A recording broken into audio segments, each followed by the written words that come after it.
Iyon na ini boys, iyon na ini ang kinakatakutan ko. Ini na ang kinakatakutan ko. Dikit lang, dikit lang. Dikit lang, moderation. Ay, hanap na sa Jesus Christ, I'm getting closer to God.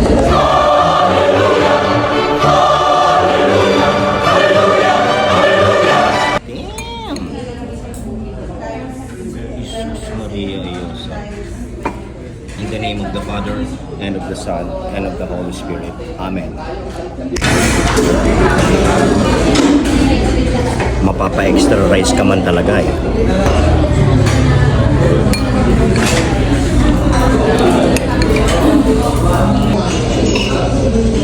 Hayop sa sabaw eh.